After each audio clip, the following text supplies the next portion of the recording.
back to another WW Crew Power Rankings video. I'm your host and League Commissioner Trent. Let's get it started. And to kick things off, we have your Week 4 bombs. And at number 3, we have Calvin Ridley. And coming in at number 2 on your Week 4 bombs, we have number 18 on the Atlanta Falcons. And coming in at the number 1 spot on your Week 4 bums list is Matt Ryan. He just looks absolutely terrible these last couple of weeks. You gotta wonder if they're ever gonna get anything going again. They looked good the first couple of weeks. They just choked the wins away. But Matt Ryan, I blame you for sucking butt on Monday. And now it is time for your Week 4 studs. In at number 3, we have Amari Cooper with 33.4 fantasy points. Dude put up 12 catches, 134 yards, and a touchdown. That Cowboys offense is just going to keep putting up points because their defense can't do anything to stop their opponents. So Dak is pretty much going to be letting it fly all season long. So Amari should be keeping up these numbers depending on what the opposing defenses do. And if they'll try to lock Amari Cooper down. They got 3 good wide receivers, so someone's going to get open each week. And in at number 2 is the guy throwing Amari Cooper the ball. We have Dak Prescott with 37.28 fantasy points. He had over 500 passing yards and 4 touchdowns. He also had a 2-point conversion. He ran it in there. So same exact point as last time. Their defense isn't going to stop anybody, so Dak is going to be pretty much putting up these numbers all season long. They're just going to be slinging the rock. If he gets 6,000 yards, I wouldn't be surprised just because of the weapons that he has. So Levi has 2 good quarterbacks in Dak Prescott and Aaron Rodgers, and he's probably going to be sticking with Prescott majority of the season. And at the number 1 spot on your Week 4 studs, we have another player owned by Levi, George Kittle, with 40.1 fantasy points. He had 15 targets, and he caught every single one of them for 183 yards and 1 touchdown. That's 15 catches, though. 15 of his points were from catches. He just tore the Eagles up. He even had 8 rushing yards as well. So he's a dual threat tight end, guys. Now, the first week back for Kittle, and he looked amazing. 15 targets in your first week back. I'd say he's good to go for the rest of the season if you ask me. Expect Levi to be putting up hella points from here on out. And now, it's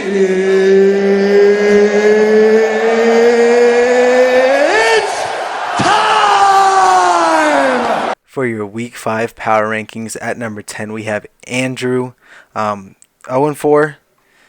He's one of 2 teams that are 0-4 right now with a 200-point differential between his points for and points against. Not looking too good to start the season, but if you go 0-4, you can go 4-0, so there's plenty of time to turn it around. He just traded Tyreek Hill for Will Fuller and Antonio Gibson, trying to get some more depth in the running back department for him. Like I said earlier, if you go 0-4, you can go 4-0, so he has time to turn it around, but right now it's not looking too good. We'll see if he can get his first victory this week. In at number 9, we have Daniel, and another victory slipped out of his grasp. He benched Joe Mixon, which is the worst week to do that because he would have won his matchup if he didn't do that. But I see what he was trying to do. It didn't help that Brandon Cooks didn't even get a freaking catch. He had 3 targets and on 34 routes and didn't get a single catch. So maybe Deshaun looks towards him more now that Bill O'Brien's out. But yeah, Daniel's wide receivers need to get healthy, man. Chris Godwin and AJ. I don't think AJ Brown's played a single game yet. And Chris Godwin is dealing with an injury. He's not going to be playing on Thursday. So Daniel's going to have to rely on his bench once again. Maybe they pull it off this time because it's back-to-back weeks now. He's had the victory slip out of his hands. We'll see if he can get his first dub this week. And at number 8, we have Dakota. These first 4 spots are pretty much going to be the same. in the rankings. I just haven't seen enough of these teams to need to move them up.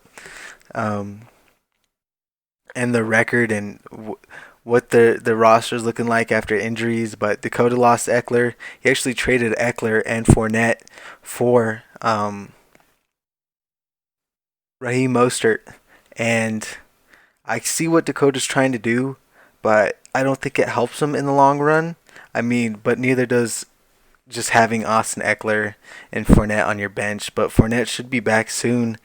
But I can see what he was trying to do, and props to him for making the jump because I don't think I would have been able to make that trade. I think I would have just held on to him. But no, he escaped with the win this last week over Noah.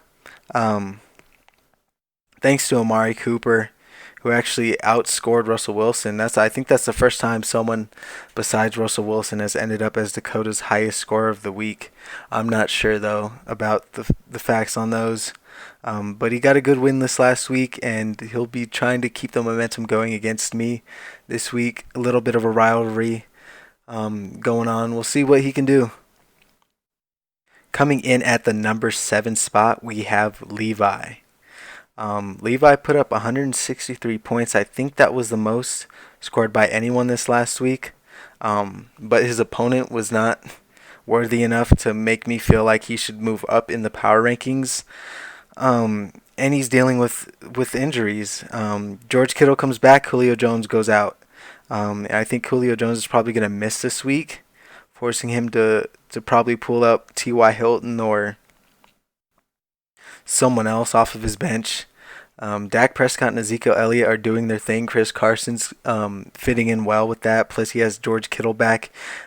He needs some wide receivers, though. The wide receivers are not cutting it for him right now.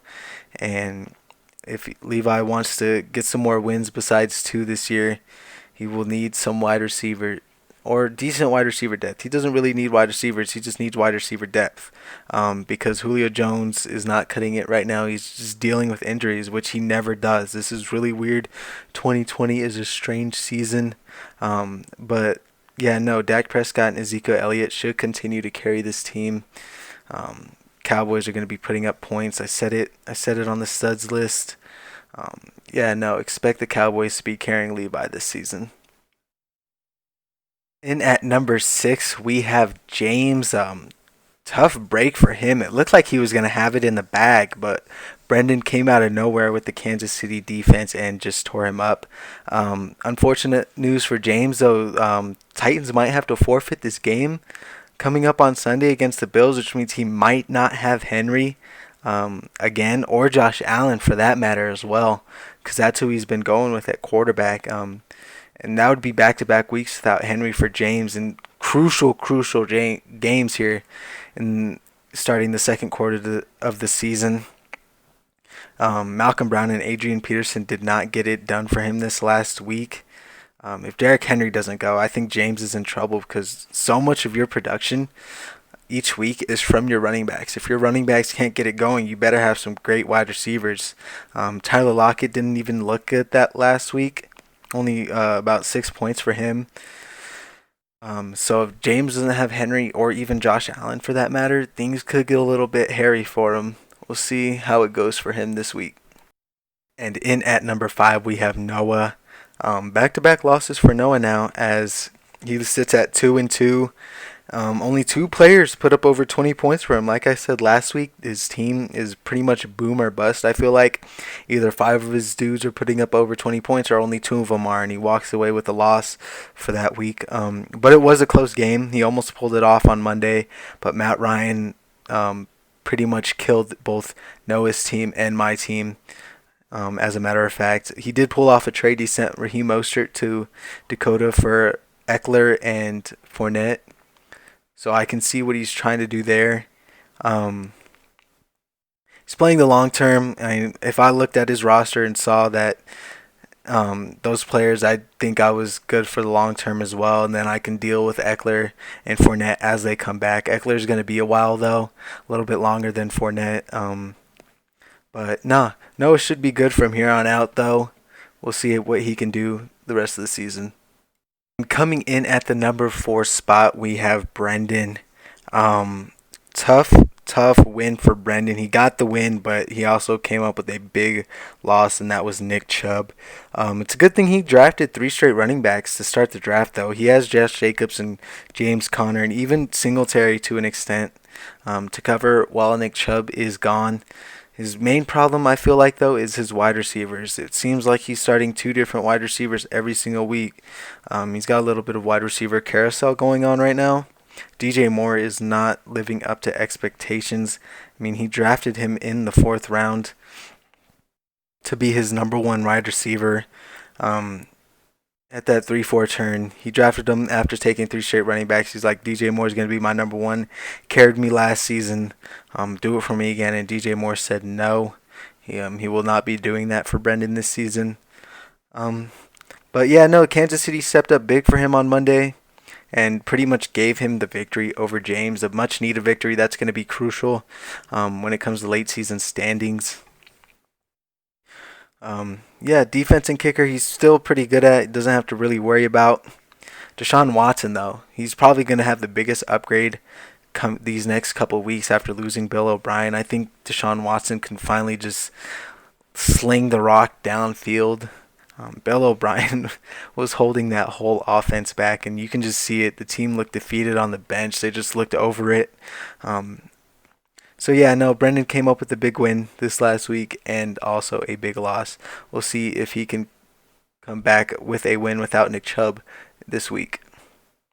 Coming in at the number 3 spot, we have Greg. Oh man, back-to-back upsets over the last 2 undefeated teams remaining. Last week it was Noah, this week it was me. Kenyon Drake, though, we got to talk about Kenyon Drake. Kenyon Drake has not been doing anything this whole season. But Kareem Hunt should be making up for it with Nick Chubb's injury. Kareem Hunt should be the man to get most of the work down there in Cleveland. He also might be getting Michael Thomas back this week. If not, I think they hold him out through the bye, and he will be back after the bye. Their bye is next week, of course. Arizona defense has been struggling the last couple of weeks, and yeah, no, they have a good matchup against the Jets this coming up week, so I think my dad's probably going to get his 3rd straight victory right here. DK Metcalf's still solid. Jamison Crowder's solid. Dude needs to pick a new tight end because right now Zach Ertz ain't cutting it. Hawkins is probably looking like his best bet at tight end, but we'll let him make those decisions. Kyler Murray's still getting over 20 points a game, and I think he's going to keep doing that. Yeah, like I said, Dad's roster is really solid, and it's only going to get better once Michael Thomas returns. So we'll see if he can keep it up these next couple of weeks. And in at the number 2 spot. Extremely disappointed. You got to give credit to Ole Miss. They kept fighting and made a big play with the touchdown pass and everything. And but that's a game that we feel like we should have won, we could have won, and we have to make smarter, better plays to win the rest of them. And it's just frustrating.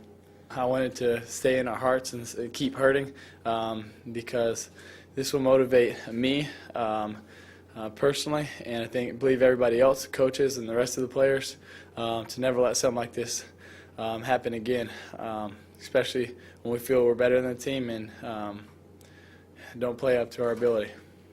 And I just want to say one thing to the fans and everybody. I'm sorry. Extremely sorry. We were hoping for an undefeated season. That was my goal, something Florida's never done here. But I promise you one thing, a lot of good will come out of this. You have never seen any player in the entire country play as hard as I will play the rest of the season, and you never see someone push the rest of the team as hard as I will push everybody the rest of the season, and you never see a team play harder than we will the rest of this season. God bless. And at the number 1 spot, we have Brian. I lost this last week. And very rarely, if you're the number 1 team and you lose, do you hang on to that spot. So we're going to give Brian a chance here at the number 1 spot. He does have some key players coming up on bye this week, though. I believe Devontae Adams and Kenny Galladay.